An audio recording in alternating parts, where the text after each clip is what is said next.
তো বন্ধুরা, আমি চললাম আমার বাপের ঘর। কেন বলো তো? কারণ কালকে আমার বাপের বাড়িতে পুজো আছে, আর আমাদের বাড়ির সামনে একটা সন্ন্যাসী গোসাই আছে, তেনার ভোগ দেওয়া হবে। আর বৈশাখ মাস উপলক্ষে হরিনামের জল খাওয়ানো হবে। তার জন্য মা আমাদেরকে নিমন্ত্রণ করেছে। তো রাস্তায় যেতে যেতে মানে কি বলবো, এই মাঠ ঘাট দেখে মানে মনটা জুড়াই গেল একবারে। তো এটা আমাদের গ্রামের রাস্তায় ঢুকে গেছি। দেখো আমাদের গ্রামে ঘর বাড়ি আঁকা বাঁকা, কাঁচা মেঠো পথ, পাশে সুন্দর সুন্দর গাছপালা, খুব সুন্দর। দেখো আমি বাড়ি চলে আইছি। বাড়ি এসেই দেখি মা উঠোনে দাঁড়িয়ে আছে। মা উঠোনে দাঁড়িয়ে আমাদেরকে দেখে খুব খুশি। তো এই দেখো, এই একটা হচ্ছে আমাদের একটা বড় মা। উনি আমাদের বাড়িতে কাল যে পুজো হবে তার জন্য পুজোর বাসনগুলো একটু পরিষ্কার করে দিচ্ছে। তারপর মা আমাদেরকে জল মিষ্টি দিল। খেয়ে আমরা একটু বসে গল্প স্বল্প আড্ডা মারলাম। আড্ডা মারতে মারতে দেখি হঠাৎ সন্ধ্যা হয়ে গেছে। সন্ধ্যাবেলাতে আমাদের বাড়ির সামনে ফুচকা চলে আসছে। তো দেখো, ফুচকা মানে কি বলবো, একটা মেয়েদের লোভনীয় জিনিস।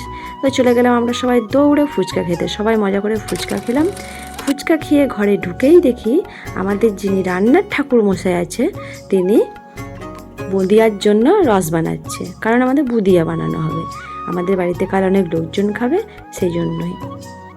তো আমিও পাশে দাঁড়িয়ে দাঁড়িয়ে একটু দেখলাম আর শেখার চেষ্টা করলাম। পরবর্তীকালে যেন আমি নিজেই বানাতে পারি, এই ঠাকুর মশাই আর দরকার হবে না, বুঝলে। তো আমরা রীতিমতো সকাল সকাল খেয়ে দিয়ে ঘুমিয়ে পড়লাম, কারণ ভোরবেলা উঠেই আমাদের শুরু হয়ে গেছে পুজোর তোড়জোড়। দেখো এই দেখো, আমার এদিকে বোনের মেয়ে, মা, আমার বড় মা সবাই মিলে পুজোর কাজে লেগে পড়েছে। এই বড় মাটা পুজোর দুব্য তুলে নিয়ে এসে সেগুলোকে রেডি করছে। এদিকে আমার বোনের মেয়ে পুজোর জন্য মালা গাচ্ছে। এদিকে ঠাকুরমশাই চলে এসেছে। রীতিমতো ঠাকুরমশাই মন্দিরটাকে সুন্দর করে সাজাইন দিনছে।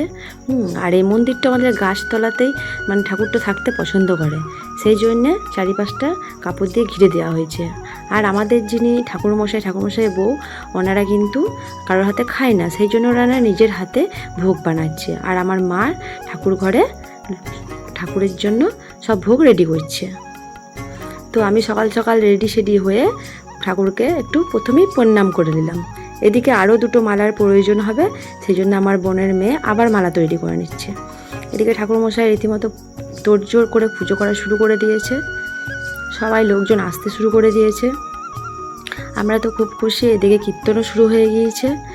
মানে কি বলবো, দেখে এত সুন্দর পরিবেশ, ধূপ ধোনার একটা যে সুন্দর শঙ্খ ঘণ্টা, মানে পুরো পরিবেশটাকে একটা আলাদা মাত্রায় এনে দিয়েছে। কি বলবো বন্ধুরা, এত সুন্দর পরিবেশ, মানে মনটা পুরো একদম শান্ত হয়ে গেল। তারপর দেখো প্রসাদ মাখানো হয়ে গিয়েছে। এই প্রসাদ সবাইকে বিতরণ করা হইবে।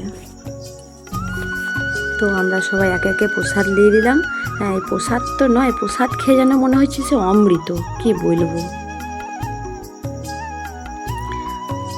তো যারা এখানে কীর্তন করছিল তারাও আস্তে আস্তে সবাই প্রসাদ নিতে শুরু করলো। তো প্রসাদ খাওয়া দাওয়া হয়ে গেল। সবার খাওয়া দাওয়া কমপ্লিট করে আমি চলে গেলাম সবার জন্য পায়েস বানাতে, কারণ রাতে সবারকে পায়েস দেওয়া হবে, তাই পায়েসটা আমি বানাচ্ছি।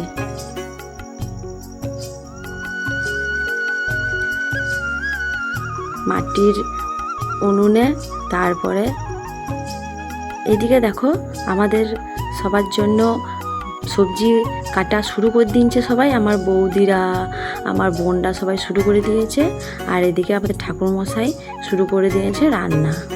সবাই তোড়জোড় লাগিয়ে কাজ শুরু করে দিয়েছে, কারণ সন্ধ্যা নামতে আর বেশি দেরি লাগে।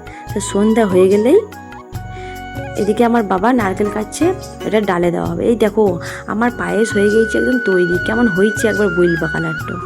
দেখো সন্ধ্যা হয়ে গিয়েছে। সন্ধ্যা হয়ে যাওয়ার পরেই কিন্তু সব গ্রামের লোকজন চলেই আইছে আমাদের বাড়িতে হরিনাম করতে। তো কি বলবো, এত সুন্দর একটা পরিবেশ তৈরি হয়েছিল, মানে বলার বাইরে। সত্যিই মুগ্ধ হয়ে গিয়েছিলাম সেদিনকে। এই দেখো এত কিছু রান্না হয়েছে। তো কীর্তন হওয়ার পর সবাইকে যত্ন করে খেতে দেওয়া হয়েছে।